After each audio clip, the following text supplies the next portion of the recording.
नमस्कार। आप सभी का एल्गोरिदमिक समस्या समाधान की नींव एक व्यापक दृष्टिकोण में स्वागत है।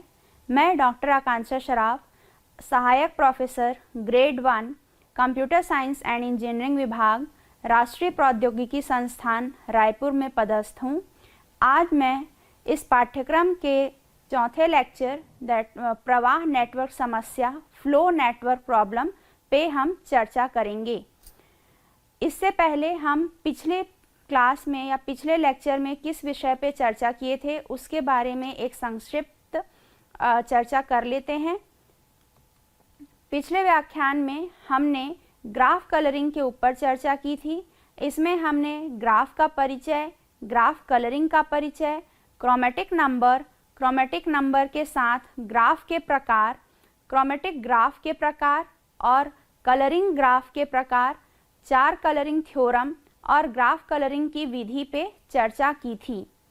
आज हम इस पाठ्यक्रम के नेटवर्क फ्लो प्रॉब्लम या प्रवाह नेटवर्क विषय पे चर्चा करेंगे। इस व्याख्यान में शामिल किए जाने वाले विषय हैं, पहला परिचय मीन्स नेटवर्क फ्लो प्रॉब्लम क्या होता है या प्रवाह नेटवर्क क्या होता है, अधिकतम प्रवाह समस्या मैक्सिमम फ्लो प्रॉब्लम, शेष नेटवर्क जिसे हम इंग्लिश में रेसिडुअल नेटवर्क बोलते हैं, और फोल्ड फल्करसन एल्गोरिदम पे चर्चा करेंगे। इसके साथ ही हम हर एक विषय के उदाहरण पे भी चर्चा करेंगे कि किस तरीके से जो मैक्सिमम फ्लो प्रॉब्लम है या फोल्ड फल्करसन प्रॉब्लम है उसको हम कैसे सॉल्व कर सकते हैं। तो आइए सबसे पहले हम जानते हैं कि प्रवाह नेटवर्क क्या होता है या इसे हम फ्लो नेटवर्क कहते हैं, वह क्या होता है। तो जो एक प्रवाह नेटवर्क है वह एक निर्देशित ग्राफ होता है जिसमें एक स्रोत और सिंक और किनारों से जुड़े अन्य कई नोड्स शामिल होते हैं। निर्देशित ग्राफ मतलब डायरेक्टेड ग्राफ होता है जिसमें हर एक शीर्ष दूसरे शीर्ष से किसी डायरेक्टेड एजेस या डायरेक्टेड किनारों के थ्रू कनेक्टेड होते हैं। इसमें एक सोर्स जिसको हम स्रोत शीर्ष या सोर्स वर्टेक्स या फिर एक सिंक वर्टेक्स भी कहते हैं, और ये जो हैं वो आपस में कई शीर्ष से जुड़े हुए होते हैं, और ये जो शीर्ष हैं वो हर एक किनारों से जुड़े हुए होते हैं। तो जो प्रवाह नेटवर्क होता है वह एक निर्देशित ग्राफ है जिसमें हम एक सोर्स वर्टेक्स लेते हैं, एक स्रोत लेते हैं और एक सिंक वर्टेक्स लेते हैं। प्रवाह नेटवर्क ग्राफ जो सिद्धांत है वह एक उपधारा पे है जो विशेष रूप से उन स्थितियों से संबंधित है जहां कोई चीज़ एक स्थान से दूसरे स्थान पर जाती है, जैसे ट्रैफिक फ्लो प्रॉब्लम या फिर ट्रांसपोर्टेशन कॉस्ट प्रॉब्लम होता है। प्रवाह नेटवर्क जो है उसे हम प्रवाह की अधिकतम मात्रा या मैक्सिमम अमाउंट ऑफ फ्लो की गणना करने के लिए उपयोग करते हैं, जिसे नेटवर्क स्रोत से सिंक तक प्रवाहित करने की अनुमति देता है। तो इसमें हम जो मैक्सिमम फ्लो होता है उसे हम सोर्स से डेस्टिनेशन या अधिकतम मात्रा में जो प्रवाह होती है उसे हम सोर्स से डेस्टिनेशन तक कैसे निकाल सकते हैं उसकी हम इसमें गणना करते हैं। स्रोत, अब ये स्रोत शीर्ष क्या होते हैं? तो स्रोत जो होते हैं वो एक शीर्ष है या एक वर्टेक्स है जिसमें केवल बाहर की ओर किनारे होते हैं। बाहरी की ओर किनारे मतलब आउटवर्ड एजेस। जैसे आप इस चित्र में देख सकते हैं जो सोर्स वर्टेक्स है वह एस है और वहाँ पे कोई भी किनारा आ के सोर्स से नहीं मिलता है। यहाँ पे हम सोर्स से ही हमेशा बाहर जाने वाले किनारे होते हैं या बाहर जाने वाले ही एजेस होते हैं, तो इसे हम सोर्स वर्टेक्स बोलते हैं। जहाँ से हम स्टार्ट करते हैं ग्राफ को प्रवाह निकालने की जो विधि है उसको हम यहाँ से सोर्स से स्टार्ट करते हैं। दूसरा होता है सिंक। सिंक जो है वह एक शीर्ष है जिसमें केवल अंदर की ओर किनारे होते हैं। जैसा आप यहाँ पे देख सकते हैं जो टी वर्टेक्स है या टी शीर्ष है वह एक सिंक है। वह सिंक इसलिए है क्योंकि यहाँ पे बाहर की ओर कोई किनारे नहीं है। यहाँ पे सारे के सारे जो जितने भी किनारे हैं जो बी से टी पे आ रहे हैं और डी से टी पे जा रहे हैं वह जो है वो इनवर्ड एजेस हैं या फिर जो अंदर की ओर किनारे आ रहे हैं। तो हम सोर्स उस वर्टेक्स को बोलते हैं जहाँ पे कोई भी किनारे अंदर की ओर नहीं आते हैं, वह हमेशा केवल बाहर की ओर ही होते हैं। और जो सिंक वर्टेक्स होता है उसमें किनारे केवल अंदर की ओर ही होते हैं, जिसे हम इंग्लिश में इनवर्ड एजेस भी कहते हैं। तीसरा यहाँ पे सबसे इम्पॉर्टेंट पॉइंट है क्षमता। तो क्षमता को हम इंग्लिश में कैपेसिटी बोलते हैं। कैपेसिटी या क्षमता प्रवाह की अधिकतम मात्रा है जो नेटवर्क में किसी किनारे से गुजर सकती है। तो यहाँ पे आप देख सकते हैं जो S से A है, जैसे जो सोर्स वर्टेक्स है या जो सोर्स शीर्ष है, वहाँ से A जो वर्टेक्स है वहाँ की जो कैपेसिटी है, उस एज की जो कैपेसिटी है, उस किनारे की जो क्षमता है वह है 1। तो कैपेसिटी जो है वह क्षमता है कि हर एक किनारे की कितनी क्षमता होती है, वह कितना फ्लो अपने आप में रख सकता है। तो S से A की ओर आप देख सकते हैं कि उसकी क्षमता 1 है। S से C की जो क्षमता है वह 8 है। A से B की जो क्षमता है वह B है। C से A की ओर जो क्षमता है वह 1 है। C से D की जो किनारे हैं उसकी क्षमता 7 है। उसी तरीके से D से B की जो क्षमता है उस किनारे की वह 5 है। D से T की जो क्षमता है वह 2 है और B से T तक जो किनारा है उसकी जो क्षमता है वह 7 है। तो यह होता है सोर्स, सिंक और कैपेसिटी, जिसको हम हिंदी में स्रोत, सिंक और क्षमता भी कहते हैं। अब आते हैं कि फ्लो नेटवर्क या प्रवाह नेटवर्क का उपयोग कहाँ कहाँ पे किया जाता है। तो यहाँ पे प्रवाह नेटवर्क का मुख्यतः 2 तरीकों से ज़्यादा उपयोग किया जाता है। पहला होता है परिवहन नेटवर्क या फिर ट्रैफिक नेटवर्क भी जिसको हम कहते हैं। इसमें जो परिवहन नेटवर्क में अधिकतम यातायात प्रवाह समस्या को हल करने के लिए किया जाता है। जैसे रायपुर रोड नेटवर्क का अधिकतम प्रवाह हमें अगर ज्ञात करना है तो हम वहाँ पे प्रवाह नेटवर्क का उपयोग कर सकते हैं। मतलब हम प्रवाह नेटवर्क का उपयोग परिवहन नेटवर्क में कर सकते हैं जहाँ पे जो रोड है उसकी अधिकतम प्रवाह कितनी हो सकती है। दूसरा होता है परिवहन लागत, जिसको हम ट्रांसपोर्टेशन कॉस्ट भी बोलते हैं। ट्रांसपोर्टेशन कॉस्ट मतलब कि हम इसको जो परिवहन लागत है उसे हम कम करने का, जो परिवहन समस्या को हल के लिए जो किया जाता है उसको हम वहाँ पे हम प्रवाह नेटवर्क का भी उपयोग कर सकते हैं। मतलब जो परिवहन लागत है उसको कम करने के लिए, परिवहन समस्या को हल करने के लिए जो किया जाता है ट्रांसपोर्टेशन कॉस्ट, उसको भी हम कम यहाँ पे कर सकते हैं। तो इसके लिए हम प्रवाह नेटवर्क का उपयोग करते हैं। प्रवाह नेटवर्क, फ्लो नेटवर्क में अब क्या क्या कंडीशन हो सकती हैं, इसको हम कैसे उपयोग कर सकते हैं। तो सबसे पहला जो शर्त होता है इसके लिए वह है S, जो कि है स्रोत शीर्ष या सोर्स वर्टेक्स, और जो T है जिसे हम सिंक वर्टेक्स करते हैं। तो S और T को छोड़कर सभी नोड के लिए इनपुट प्रवाह आउटपुट प्रवाह के बराबर होना चाहिए। जैसे कि जो भी आपके प्रवाह हैं जो इनपुट हो रहे हैं और जो आउटपुट हो रहे हैं, उन सभी का जो योग है वो बराबर होना चाहिए, जिसमें हम S और T को छोड़कर सारे नोडों के लिए इसको हम उपयोग करते हैं, जिसमें इनपुट प्रवाह और आउटपुट प्रवाह बराबर होना चाहिए। इसे हम संतुलन बाधाएं भी कहते हैं, जिसमें से जो कुछ भी अंदर बहता है वह बाहर भी बहना चाहिए। जैसे कि आप किसी पाइप को भी आप ले सकते हैं, पाइप के अंदर में जितना भी आपका फ्लो बह रहा है तो उतना ही फ्लो आपका बाहर भी बहना चाहिए। तो यह होता है संतुलन बाधाएं, जिसको हम बैलेंस कंस्ट्रेंट्स भी बोलते हैं। That is what ever flows in must flow out. जितना आपका अंदर बहता है उतना ही आपका बाहर भी बहना चाहिए। दूसरा होता है जो फ्लो होता है किसी भी एज का, हम अगर फ्लो या प्रवाह अगर हमें ज्ञात करना है तो जो प्रवाह होता है, जैसे मैंने यहाँ पे लिया है एक वर्टेक्स लिया है I, एक वर्टेक्स लिया है J, जिसमें I और J जो है वो शीर्ष हैं, उन दोनों के बीच जो एज है वह है E ऑफ IJ। तो उस एज का जो फ्लो है या उस किनारे का जो प्रवाह है वो 0 से बराबर या 0 से अधिक होना चाहिए, लेकिन उस किनारे की जो क्षमता है या जो कैपेसिटी है उससे कम या बराबर होना चाहिए। तो यह हमारा दूसरा शर्त होता है कि कोई भी जो फ्लो है या कोई भी जो प्रवाह है किनारे की, वो शून्य से अधिक या शून्य के बराबर, लेकिन उस किनारे की जो क्षमता है उससे कम या उसके बराबर होनी चाहिए। आप क्षमता से ज़्यादा किसी भी चीज़ का प्रवाह नहीं कर सकते हैं। तीसरा जो शर्त है वह है नोड S पर कुल प्रवाह। जो नोड S मैंने यहाँ पे एक चित्र आपके लिए दर्शाया है जिसमें हम नोड S को या शीर्ष S को हम स्रोत ले रहे हैं, और जो नोड T है या जो शीर्ष T है, वर्टेक्स T है, उसको हम डेस्टिनेशन ले रहे हैं।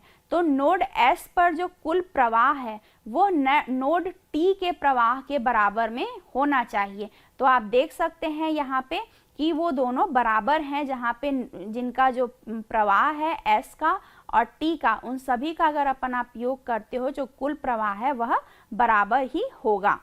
चौथा जो शर्त है वह है कि जो फ्लो होता है या जो प्रवाह है, किसी भी दो वर्टेक्स के बीच का जो प्रवाह है वो इक्वल होता है माइनस ऑफ FJI। जैसे कि मैंने दो नोड लिए हैं या दो शीर्ष लिए हैं IJ, तो IJ के बीच का जो फ्लो है या प्रवाह है वो बराबर होता है negative of flow of J, I, जहाँ पे F और IJ जो है वह नोड I से नोड J तक प्रवाह है, जबकि जो F ऑफ JI है वह नोड J से नोड I तक का प्रवाह है। तो इसे हम सिमेट्री, स्क्यू सिमेट्री प्रॉपर्टी भी बोलते हैं, जो फ्लो नेटवर्क में हम इसे एज अ एक शर्त या एज अ कंडीशन के रूप में लेते हैं। अब आते हैं मैक्सिमम फ्लो प्रॉब्लम, या फिर जिसे हम अधिकतम प्रवाह समस्या भी कहते हैं। अधिकतम प्रवाह समस्या या मैक्सिमम फ्लो प्रॉब्लम एक अनुकूलन समस्या है जिसमें प्रवाह की अधिकतम मात्रा का पता लगाना शामिल है, जैसे कि जिसे पाइप, चैनल या अन्य मार्गों के नेटवर्क के माध्यम से भेजा जा सकता है। तो हम इसमें पूरा जो ग्राफ है उसमें कितना फ्लो हो रहा है, अधिकतम हम उस ग्राफ में कितना फ्लो करवा सकते हैं, उस प्रवाह की जो अधिकतम मात्रा है हम उसका पता लगाते हैं, उसे हम ज्ञात करते हैं। तो यह होता है मैक्सिमम फ्लो प्रॉब्लम। समस्या का उपयोग विभिन्न प्रकार की वास्तविक दुनिया की स्थितियों जैसे परिवहन प्रणाली, ट्रांसपोर्टेशन सिस्टम, संचार नेटवर्क, कम्युनिकेशन नेटवर्क और संसाधन आवंटन, जिसे हम रिसोर्स एलोकेशन भी कहते हैं, इस पे हम कर सकते हैं। मतलब मैक्सिमम फ्लो प्रॉब्लम का उपयोग हम कहाँ कहाँ पे कर सकते हैं जो हमारे रियल लाइफ में या वास्तविक दुनिया की स्थितियों में उपयोगी हों। तो हम इसे ट्रांसपोर्टेशन सिस्टम या परिवहन प्रणाली, संचार नेटवर्क और संसाधन आवंटन में उपयोग कर सकते हैं। अब जो मैक्सिमम फ्लो प्रॉब्लम है या अधिकतम प्रवाह समस्या है, उसमें हम कुछ ज़रूरी तत्व होते हैं जिनका हमें ध्यान रखना पड़ता है। तो ऐसे ज़रूरी तत्व क्या हो सकते हैं? तो सबसे पहला है किनारों की संख्या, नंबर ऑफ एजेस जिसे हम कहते हैं, जिसे हम n से रिप्रेजेंट कर रहे हैं। तो इसे हमें ज्ञात होना चाहिए कि किसी भी ग्राफ में कितने किनारे हैं और उनकी संख्या कितनी है। दूसरा है किनारों का प्रवाह, मतलब एजेस में कितना फ्लो हो रहा है, कितना प्रवाह है। तो प्रत्येक जो n वर्टेक्स हैं या n जिसे मैंने स्मॉल n से रिप्रेजेंट किया है, तो स्मॉल n जितने भी हैं, नंबर ऑफ वर्टेक्स या जितने भी शीर्ष हैं, तो प्रत्येक किनारों की जो प्रवाह है या क्षमता है हर एक एज की, तो उसे हम फ्लो ऑफ एज के रूप में आपको लिखना है। तीसरा होता है किनारों की क्षमता।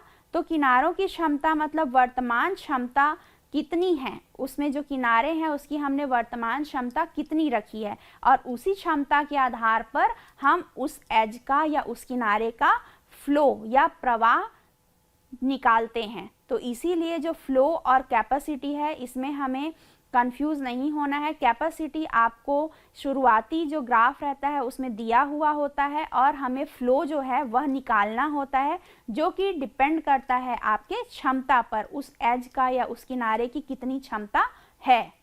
जैसे कि यहाँ पे x से y, x और y दो वर्टेक्स हैं, दो शीर्ष हैं, जिनके बीच की जो कैपेसिटी है उसे हम C ऑफ n से रिप्रेजेंट कर रहे हैं, और वहीं पे उसकी जो फ्लो है उसे हम F ऑफ n से रिप्रेजेंट कर रहे हैं। तो जो F है वह प्रवाह है या फ्लो है, और जो C ऑफ n है उसे हम क्षमता के रूप में रिप्रेजेंट कर रहे हैं। तो हम प्रवाह को पहले रिप्रेजेंट करते हैं, उसके बाद हम क्षमता को यहाँ पे लिखें। अब मैक्सिमम फ्लो प्रॉब्लम को या अधिकतम प्रवाह समस्या को हम कैसे हल कर सकते हैं, या कैसे हम मैक्सिमम फ्लो निकालते हैं किसी भी एक ग्राफ का।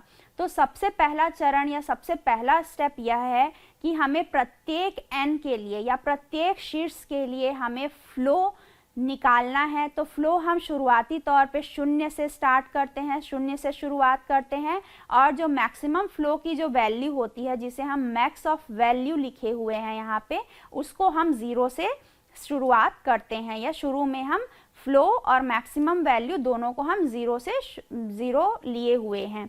दूसरे चरण पे या दूसरा स्टेप यह है कि हम पथ P के लिए कोई भी पाथ हम लेंगे, जो पथ P के लिए जो स्रोत से डेस्टिनेशन या सिंक नोड तक हमें जो नीचे लिखे हुए जो स्टेप्स हैं या चरण हैं उनको हमें दोहराना है। तो इसमें सबसे पहला ये है कि यदि S से T तक n के प्रत्येक मान के लिए हमें फ्लो ऑफ n जो है उसे हमें हमेशा कम रखना है C ऑफ n के लिए। दूसरा जो है, यदि पथ मान्य नहीं है, यदि पथ पॉसिबल नहीं है, तो मैक्स वैल्यू को हमें तुरंत वहीं से रिटर्न कर देना है, वहाँ से लौटा देना है। अन्यथा हमें पथ P में जितने भी न्यूनतम किनारे मौजूद हैं, मिनिमम एजेस जो भी हैं, उनको हमें लेना है और उससे हमें फ्लो निकालना है। तो फ्लो जो है वो होता है मिनिमम ऑफ क्षमता से आप फ्लो जो लिखा हुआ है, जैसे हमने अभी शुरुआती में 0 से किया है, तो उसे हम C ऑफ n मतलब जितनी उसकी क्षमता है उससे हम माइनस करेंगे तो हमारा फ्लो निकलेगा। उसी तरीके से जो मैक्सिमम फ्लो है उसमें हम मैक्सिमम फ्लो प्लस जो भी फ्लो आ रहा है फ्लो की वैल्यू उसे हम जोड़ेंगे तो हमारा मैक्सिमम फ्लो आएगा। और तीसरा जो है, अब फ्लो ऑफ n जो Fn है उसे हम कैसे निकालेंगे, तो जो F ऑफ n है हमने स्टार्टिंग में उसको 0 से रखा है, तो उस पर हम फ्लो ऐड करेंगे। यह जो एल्गोरिदम है इसे हम अभी डिस्कस करेंगे या अभी हम इस पर चर्चा करेंगे।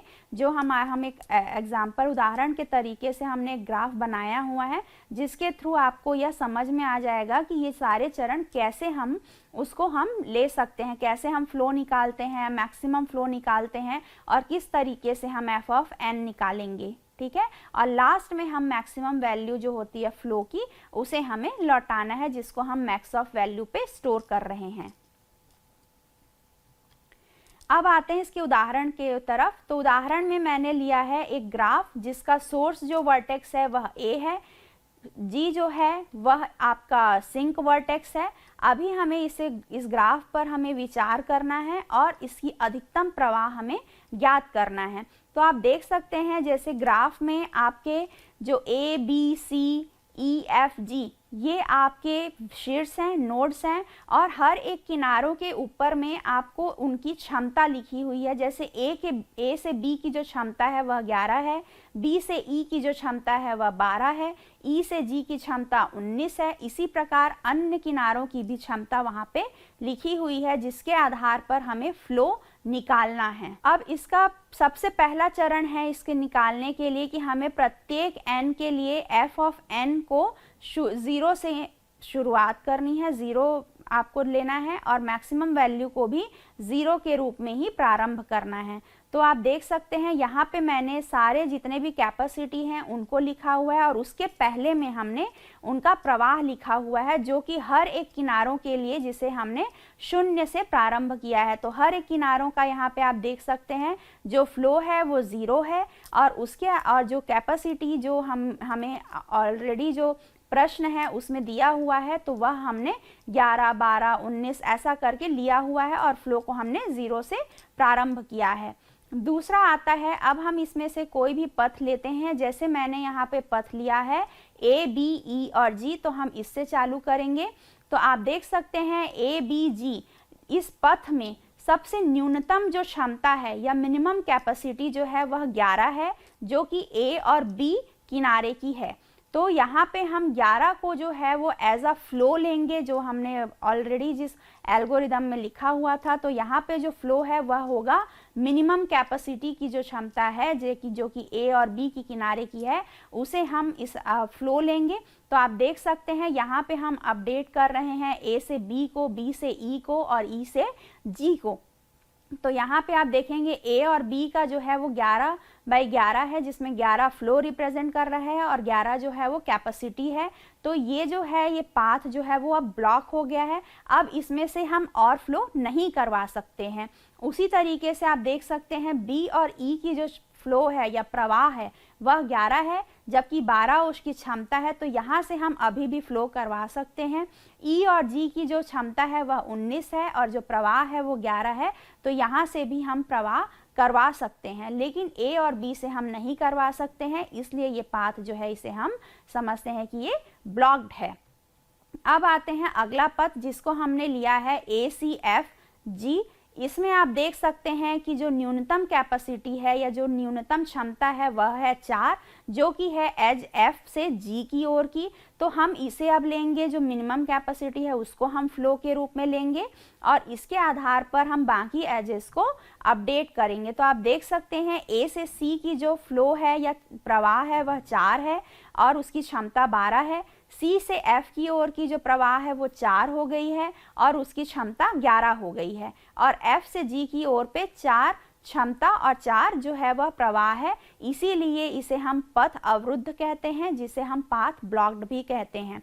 तो ये जो है अब A से B और F से G की जो पाथ है वह ब्लॉक्ड हो चुकी है। इसके थ्रू अब हम और प्रवाह नहीं करवा सकते हैं, इसलिए अब हम इन दोनों किनारों को अब आगे आने वाले जो पथ हैं उसमें हम नहीं लेंगे। तो इसके आधार पर आप मैक्सिमम फ्लो की वैल्यू देख सकते हैं। जैसे पहले में आपका मैक्सिमम फ्लो 11 आया था। 11 इसलिए था क्योंकि वहाँ पे हमने जो मिनिमम कैपेसिटी थी वो 0 थी और इनिशियली हमने शुरुआती दौर पे ही जो फ्लो की वैल्यू है उसे 0 से स्टार्ट किया था। तो 0 + 11 = 11 हुआ था। अब यहाँ पे जो मैक्सिमम फ्लो है वह 11 + 4 होगी, जिसको टोटल जो योग होगा इसका वह होगा 15। तो मैक्सिमम फ्लो की जो वैल्यू है वह है 15। अब हम अगला पथ लेते हैं ACBEG, जिसमें आप देख सकते हैं कि न्यूनतम कैपेसिटी या न्यूनतम क्षमता जो है वह है C से B की ओर, जिसमें आप न्यूनतम क्षमता जो है वह है उसकी 1। तो अब हम इसमें जो प्रवाह की जो वैल्यू है जितनी आई थी उसमें हम 1 ऐड कर देंगे। तो इसके आधार पर आप देख सकते हैं कि A से C जो है वह 5, उसमें 4 में आपने 1 और योग किया तो वह 5 हो गया, तो इसकी प्रवाह 5 हो गई और 12 जो है वह इसकी क्षमता है। C से B जो है वह पाथ ब्लॉक्ड हो गया है, वह पथ अवरुद्ध हो गया है, इससे अब हम आगे और कोई भी फ्लो नहीं करवा सकते हैं। उसी तरीके से जो पथ है B और E वह भी ब्लॉक्ड है। E और G जो है उसमें अभी भी हम फ्लो करवा सकते हैं।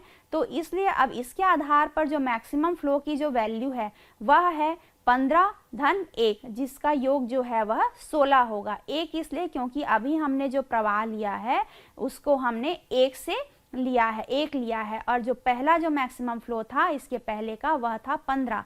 तो 15 से 1 को आप योग करेंगे तो आएगा 16। अब आते हैं अपने अगले पथ पर, जो हमें कौन सा पथ हमारा है जो पॉसिबल है। तो आप देख सकते हैं ACFEG, यह पथ हम लेंगे जिसमें हमारी जो न्यूनतम क्षमता है वह 7 है, जो कि है पथ F से E की ओर। तो यहाँ पे आप देख सकते हैं कि जो पथ है वह A से C जो है वह अब ब्लॉक्ड हो गया है, C से F भी ब्लॉक्ड हो गया है, E से F भी ब्लॉक्ड हो गया है और E से G जो है वह भी ब्लॉक्ड हो चुका है। तो इसके आधार पर जो दिए गए ग्राफ का जो अधिकतम प्रवाह होगा वह 23 होगा। 23 क्यों होगा? क्योंकि पिछला जो हमने जो ग्राफ का पथ लिया था उसमें हमारा मैक्सिमम फ्लो की वैल्यू आई थी 16 और अभी हमने लिया है 7।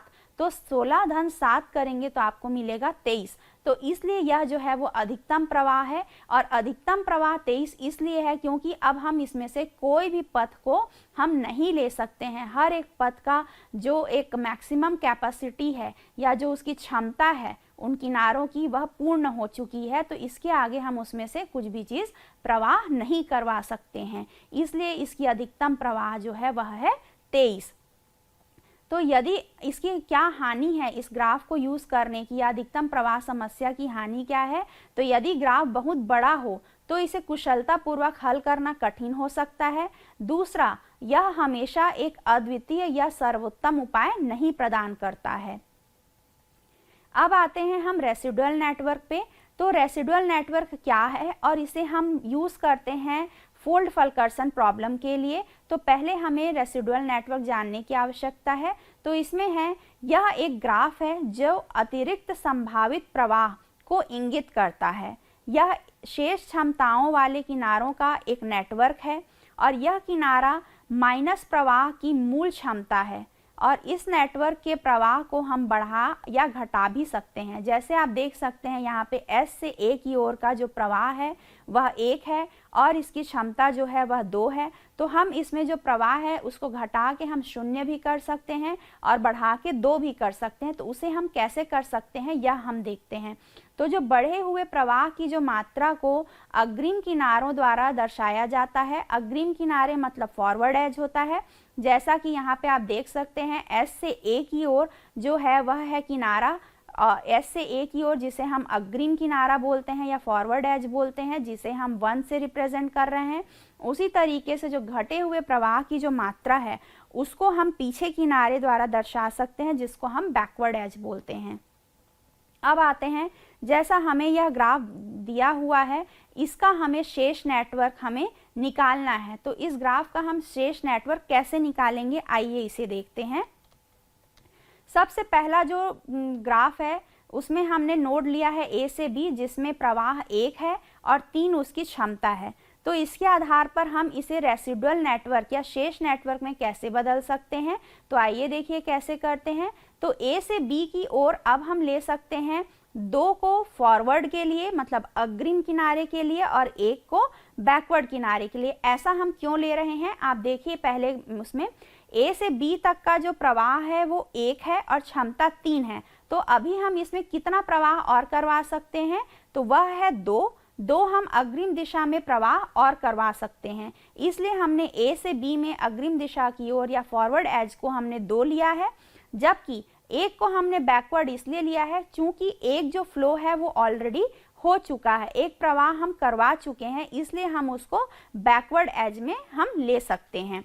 उसी तरीके से आप C के लिए देखिए, तो C में 2/2 है, मतलब उसकी प्रवाह भी 2 है और कैपेसिटी भी 2 है, वो जो कि ऑलरेडी फुल हो गया है। तो इसलिए हम इसमें सिर्फ बैकवर्ड में ही आप 2 कर सकते हैं।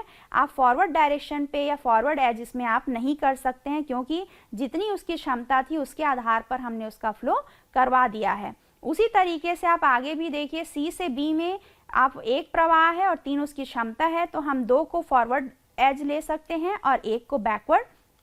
इसी तरीके से अन्य जो हैं उसको भी हम इसी आधार पर इसका रेसिडुअल नेटवर्क निकाल सकते हैं, जिसमें फॉरवर्ड क्या होगा और बैकवर्ड क्या होगा वो आप इसी के अकॉर्डिंग जो है वो सारा हम निकाल सकते हैं। तो जैसा हम यहाँ पे देख सकते हैं, G के लिए F से G की ओर जैसे 1 से 1 उसका प्रवाह है, 2 उसकी क्षमता है, तो 1 को हम फॉरवर्ड के लिए ले सकते हैं और जो बाकी जो 1 बचा हुआ है उसको हम, जो बचा हुआ 1 प्रवाह है उसको फॉरवर्ड के लिए और जो हो चुका है उसको हम बैकवर्ड के लिए उपयोग कर रहे हैं। तो यह होता है रेसिडुअल नेटवर्क।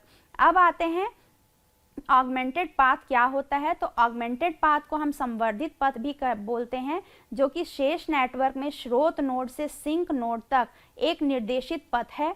संवर्धित पाथ की जो शेष क्षमता किसी भी पथ की न्यूनतम शेष क्षमता होती है। इसका हम उपयोग अभी फोल्ड फलकर्सन में करेंगे, तो उसे हम कैसे कर सकते हैं वह हम देखेंगे। तो इसमें आप देख सकते हैं कि दिया गया ग्राफ जो एक प्रवाह नेटवर्क को प्रतिनिधित्व करता है, जहां प्रत्येक किनारे की क्षमता होती है। ग्राफ में 2 शीर्ष जो कि सोर्स और सिंक होते हैं। तो इसे ही हम फोल्ड फलकर्सन एल्गोरिदम के थ्रू हम कैसे निकाल सकते हैं यह हम अभी देखेंगे। तो फोल्ड फलकर्सन प्रॉब्लम में जो होता है, निम्नलिखित बाधाओं के साथ में स्रोत से सिंक तक अधिकतम संभव। ठीक है, अब हम फोल्ड फलकर्सन एल्गोरिदम पे चर्चा करेंगे। जो दिया गया ग्राफ जो एक प्रवाह नेटवर्क को प्रतिनिधित्व करता है, जहां प्रत्येक किनारों की क्षमता होती है, उसी तरीके से ग्राफ में दो शीर्ष, स्रोत और सिंक होते हैं। निम्नलिखित बाधाओं के साथ स्रोत से सिंक तक अधिकतम प्रवाह कैसे निकाल सकते हैं, वह हम फोल्ड-फुलकरसन एल्गोरिदम का यूज करके करेंगे, जिसमें किसी किनारे पर प्रवाह किसी किनारे की दी गई क्षमता से अधिक नहीं होती है। दूसरा, सोर्स और सिंक को छोड़कर प्रत्येक शीर्ष के भीतर के लिए भीतर की ओर प्रवाह बाहर की ओर प्रवाह के बराबर ही होगा। अब आते हैं इसके एल्गोरिदम एल्गोरिदम कैसे हम फोल्ड-फुलकरसन प्रॉब्लम को हम सॉल्व कर सकते हैं। तो इसमें हम सबसे पहले जो प्रवाह होता है उसे हम शून्य से प्रारंभ करते हैं। जब तक शेष नेटवर्क जो कि रेसिडुअल नेटवर्क में एक संवर्धन पथ मौजूद है, तब तक हम पथ के साथ प्रवाह को बढ़ाएंगे और फिर हम प्रवाह को लौटाएंगे। जैसा कि आप इसको हम एक एग्जाम्पल के थ्रू ज़्यादा अच्छे से समझ सकते हैं। यह एक दिया हुआ ग्राफ G है, जिसका अधिकतम प्रवाह हमें ज्ञात करना है बाय यूजिंग फोल्ड-फुलकरसन मेथड, जिसमें हमें फोल्ड-फुलकरसन मेथड का उपयोग करना है। तो यहाँ पे आप देख सकते हैं इस ग्राफ में टोटल जो है वो छह शीर्ष हैं और हर जो शीर्ष है वो किसी न किसी किनारे से कनेक्टेड है या जुड़ा हुआ है। तो इसमें हमारी क्षमता भी दी हुई है कि हर एक किनारों की कितनी क्षमता है। अब आते हैं कि यह जो ग्राफ है इसको हम कैसे अब फोल्ड-फुलकरसन विधि से हम इसका मैक्सिमम फ्लो निकाल सकते हैं। तो इसमें जो प्रवाह है उसको हमने शुरुआती में ही या प्रारंभ से ही हमने 0 से 0 लिया हुआ है, जिससे आप देख सकते हैं S से A की जो क्षमता है वह 10 है, लेकिन इसकी जो प्रवाह है या फ्लो है वह 0 है। उसी तरीके से A से B की जो क्षमता है वह 4 है और जो प्रवाह है वह 0 है। तो इसी तरीके से अन्य के लिए भी हमने किया हुआ है, जिसमें हमने प्रवाह या फिर फ्लो को शून्य से लिया हुआ है और जबकि जो क्षमता है वह हमें दी हुई है प्रश्न पर। तो आइए हम इसमें एक पथ लेते हैं। जैसा हमने पथ लिया है S, A, D और T, तो हम इस पथ से चालू करते हैं। तो इसमें हम जो मिनिमम जो कैपेसिटी हम जो मैक्सिमम फ्लो प्रॉब्लम में लेते थे उसे हम फोल्ड-फुलकरसन में हम बॉटल नेक कैपेसिटी भी बोलते हैं। मतलब बॉटल नेक कैपेसिटी मतलब वो ऐसी क्षमता जिससे हम इसके आगे हम नहीं, उसमें हम प्रवाह नहीं करवा सकते हैं, तो उसे हम बॉटल नेक क्षमता बोलते हैं। जैसा आप देख सकते हैं S से A की जो क्षमता है वह 10 है, A से D की जो क्षमता है वह 8 है और D से जो T की जो क्षमता है वह 10 है। तो इसलिए इसकी जो बॉटल नेक कैपेसिटी या जो बॉटल नेक क्षमता है वह 8 होगी, क्योंकि 10 8 में न्यूनतम जो होता है वह 8 है, इसलिए हम बॉटल नेक में 8 को लेते हुए चलते हैं। तो अब हमने इसको 8 से जो फ्लो है उसको हमने ले लिया है, इसकी जो फ्लो है उसे भी हम 8 करते हैं। तो S से A की ओर आप देख सकते हैं 8 का हमने प्रवाह करवाया, A से D की ओर भी 8 का प्रवाह करवाया है और D से T की ओर भी 8 का प्रवाह करवाया है। तो इसलिए इसकी जो प्रवाह है वह 8 है। लेकिन यहाँ पे आप देख सकते हैं अब A से जो D है उसमें हम कोई भी फॉरवर्ड डायरेक्शन में या अग्रिम दिशा की ओर प्रवाह नहीं करवा सकते हैं। तो यही आगे चल के हमारा बनेगा रेसिडुअल एज, या फिर जो हम रेसिडुअल एज हमारा जो वही बनेगा A से D। तो अभी अब हम पथ लेते हैं S, C, D, T। तो आप देख सकते हैं S, C, D, T की जो न्यूनतम या फिर जो बॉटल नेक कैपेसिटी है वह 2 है। 2 क्यों है? क्योंकि आप देख सकते हैं जो D और T जो है, D से T का जो किनारा है उसकी जो क्षमता है वह 10 है और उसका जो प्रवाह है वह 8 है। तो इसमें हम 2 और प्रवाह करवा सकते हैं। बाकी S से C और C से D में हम 10 या 9 का प्रवाह करवा सकते हैं, जिसमें से आप देख सकते हैं इन तीनों किनारों में जो न्यूनतम है या बॉटल नेक कैपेसिटी है वह 2 है। तो इसलिए हम 2 का प्रवाह करवाएंगे। तो उसके आधार पे हमारा यह ग्राफ बनेगा। अब हमारा जो प्रवाह है, जो पहले प्रवाह था वो 8 था और अभी हमने 2 प्रवाह करवाया है, इसलिए इसका जो योग होगा प्रवाह का वह है 10। तो अब आप देख सकते हैं D और T भी जो है वह पाथ जो है उसको हम रेसिडुअल एज के लिए अपन उपयोग कर सकते हैं, जिसमें हम फॉरवर्ड या फिर अग्रिम दिशा की ओर हम प्रवाह नहीं करवा सकते। अब हम चूज करते हैं, अगला पथ लेते हैं S, C, D, A, B, T। तो इसमें आप देख सकते हैं कि जो हमारा जो प्रवाह है या बॉटल नेक कैपेसिटी हमने 4 लिया है। तो 4 क्यों लिया है? तो आप देखिए S से C का जो प्रवाह है उसमें हम 8 और ले सकते हैं, C से D में हम 7 ले सकते हैं क्योंकि इसका प्रवाह 2 है और क्षमता 9 है। उसी तरीके से D से A में अब हम जो है वो रेसिडुअल एज या फिर शेष किनारा उपयोग करेंगे क्योंकि इसका प्रवाह ऑलरेडी 8 हो चुका था, तो हम इसे अग्रिम दिशा में और प्रवाह नहीं ले सकते हैं, लेकिन हम इसे पिछले दिशा में या बैकवर्ड एज के तरीके से या रेसिडुअल एज के उपयोग से अपन ले सकते हैं। तो A से D के लिए अपन 8 में से कितना भी ले सकते हैं बैकवर्ड डायरेक्शन में, और A से B का जो प्रवाह है वह अभी 0 है लेकिन इसकी क्षमता 4 है। उसी तरीके से B से T की ओर की जो क्षमता है वह 10 है लेकिन इसका जो प्रवाह है वह भी 0 है। तो हम इसमें से सबसे जो न्यूनतम है जो कि है 4 A से B का, उसको हम एज अ फ्लो या प्रवाह ले सकते हैं। तो इसकी बॉटल नेक कैपेसिटी है 4।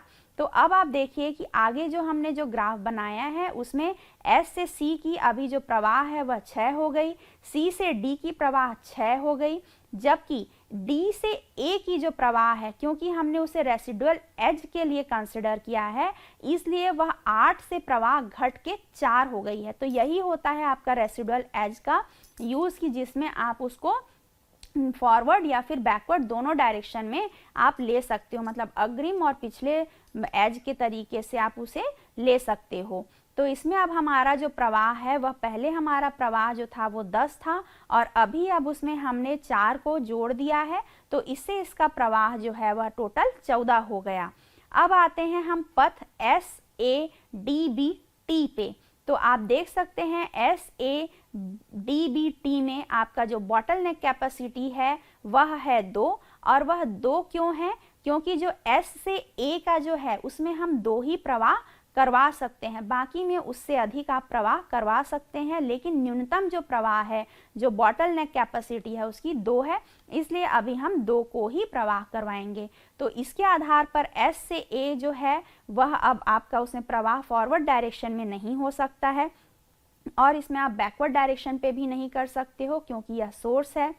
दूसरा जो है A से B की जो प्रवाह जो है उसमें अब हम 6 हो गया है, इसलिए 6 हो गया है क्योंकि अब ये फॉरवर्ड डायरेक्शन में जा रहा है, अग्रिम दिशा में जा रहा है, इसलिए हमने 2 को उसके साथ में जोड़ दिया है, जबकि पहले वह बैकवर्ड डायरेक्शन में जा रहा था, रेसिडुअल एज बन रहा था, इसलिए उसमें हमने माइनस किया था।